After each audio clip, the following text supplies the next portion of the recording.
Primero, obviamente, no solo agradecer la invitación a participar del panel, sino también compartir la felicidad que estemos discutiendo sobre sistema previsional,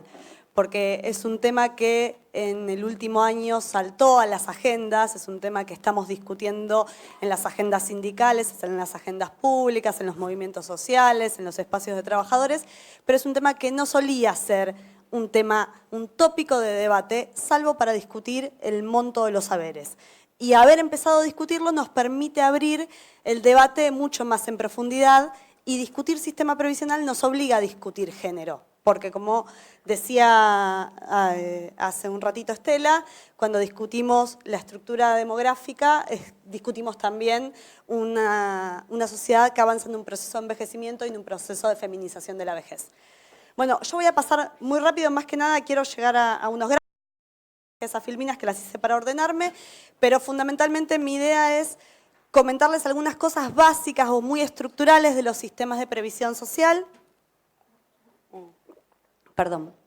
para poder después avanzar un poco a lo que viene pasando en el tiempo reciente,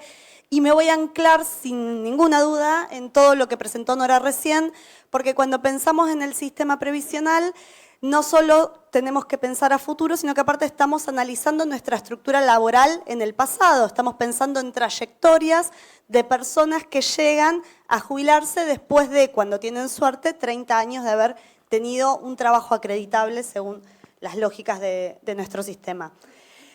Aquellos que, o aquellas, sobre todo aquellas que vienen estudiando el sistema previsional en términos de género, plantean que la estructura de nuestro sistema previsional la podríamos categorizar como sistemas androcéntricos, porque son sistemas nacidos, en el caso de nuestro país, hace más de un siglo. Nuestro sistema previsional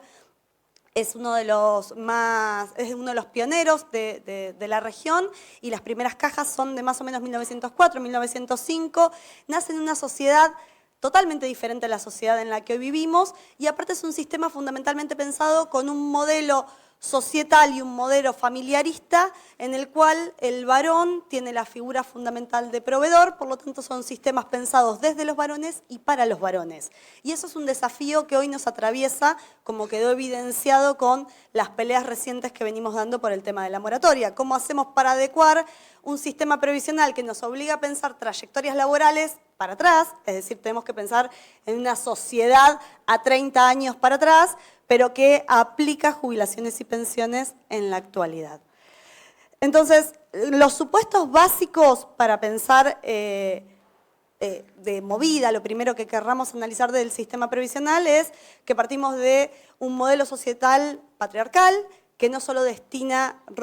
tareas específicas a determinados roles, tanto en el mundo del mercado de trabajo, sino también, como decíamos recién, adentro del mundo intrafamiliar, ¿no? Dentro del mundo doméstico, y que las mujeres que llegamos al proceso de jubilación lo hacemos en el marco de una acumulación de múltiples desventajas. Estamos pensando en múltiples subalternidades que se van sumando unas a otras para el momento de llegar a jubilarnos. En términos generales, decíamos, para hablar de personas mayores en nuestro país, hablamos de un proceso de envejecimiento. Cada vez son más las personas mayores en nuestro país. Cuando me presentaba Estela decía, yo soy docente de la UNLP, de la Universidad de La Plata, pero aparte soy parte de un sindicato, de SUTEPA, que somos un sindicato de PAMI, es decir, que trabajo en el ámbito de la seguridad social, y el tema del envejecimiento poblacional es un tema que también por suerte empieza a entrar en agenda, sobre todo por la gestión de la década pasada, que tuvo un gran desarrollo para pensar nuevas políticas para personas mayores, que tiene que ver también con hacernos cargo de lo que está pasando en Argentina. Argentina atraviesa un proceso de envejecimiento bastante acelerado junto con otros países de la región. Uruguay es uno de ellos, pero también podríamos decir Chile. Pero bueno, Argentina atraviesa un proceso acelerado, y la mayoría de las personas mayores son mujeres. A más edad vayamos viendo, más alto es el peso de la feminización. Por eso, pensar sistema previsional nos obliga, reitero, a pensar en términos de género. Esto, que sería evidente si pensamos nuestras pirámides sociodemográficas, no hace falta ser muy lúcido para darse cuenta, o si salimos a la calle, o si vemos, hay localidades. Ciudad de Buenos Aires es una localidad sumamente envejecida, el peso de las mujeres adultas mayores en Ciudad de Buenos Aires es altísimo, se puede ver fácilmente. Sin embargo,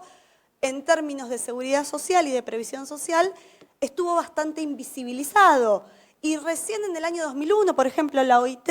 hace una recomendación específica a sus países miembros para que tomen la agenda de equidad de género dentro del campo de la seguridad social. Esto que en el campo laboral había entrado previamente, a la seguridad social recién a principios del siglo XXI empezaba a entrar en agenda. Para cuando esa agenda entraba a nuestro país, Argentina todavía era presa de un sistema mixto de previsión social porque había sido semiprivatizado en los años 90. Por lo tanto, para cuando la agenda de género empieza a ser una demanda de las organizaciones internacionales del trabajo, en nuestro país se estaba dando el mayor proceso de desigualdad o de brecha de género al interior de la previsión social. Supuestos básicos para pensar la previsión social, bueno, pensamos en una sociedad trabajocéntrica o empleocéntrica y esa ambigüedad es un problema porque, como ya desarrolló Nora, no todos los trabajos son socialmente valorados del mismo modo, pero aparte la seguridad social o la previsión social en nuestro país está atada al modelo de seguro social, es decir, que asocia trayectorias laborales contributivas, ese supuesto o esa superposición entre el criterio de trabajo, empleo y aporte es bastante complejo para pensar después el derecho a la jubilación, porque no todo aquel que trabaja va a tener aportes, por lo tanto no todo aquel que trabaja va a tener un acceso socialmente legitimado a la jubilación más adelante. Y obviamente este modelo societal trabajocéntrico o empleocéntrico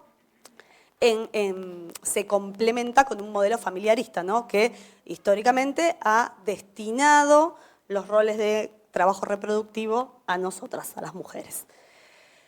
Por lo tanto, pensando en términos de género, pensamos dos grandes ejes para pensar las desigualdades de las mujeres, y acá también aparece una mirada dicotómica, varones-mujeres, primero porque tradicionalmente así fue visto y segundo porque tampoco existen estadísticas de ningún otro tipo. Las dos grandes brechas que aparecen, una tiene que ver con lo que heredamos del mercado de trabajo, estas trayectorias acumuladas de desventajas a lo largo de un mercado de trabajo que ya de por sí genera brechas de género a lo largo de nuestra historia laboral o historia productiva, y por el otro lado las desigualdades propias de los distintos modelos previsionales. Y en ese sentido hay diferencias muy grandes, por ejemplo, entre los modelos previsionales de capitalización individual, sean en formato absoluto, como en algún momento fue el sistema previsional chileno, o sean en formatos mixtos, como era el caso de Argentina hasta la reestatización en el 2008 y la creación del SIPA. Pero en cualquiera de esos casos los modelos de capitalización tienden a ampliar, a hacer mucho más desigual la situación de mujeres y varones, justamente porque hacen un vínculo inseparable de la trayectoria laboral contributiva. En el modelo de capitalización se desapegan, se desacoplan todos los rasgos más solidarios que aporta el modelo de reparto. Entonces, los dos grandes ejes que van a marcar las brechas o las desigualdades, uno es el heredado del mercado de trabajo, pero el otro tiene que ver con la manera propia de organización del sistema previsional. Y esto para que tomemos una dimensión de cómo heredamos desigualdades y cómo, vamos a ver ahora en un minuto, a veces esas brechas pueden, aunque no desaparecen nunca, sí achicarse. Estos son cuadros que yo tomé del Boletín Estadístico de la Seguridad Social, que está disponible en internet de uso abierto, lo publica o lo publicaba trimestralmente la Secretaría de Trabajo, el exministerio de Trabajo.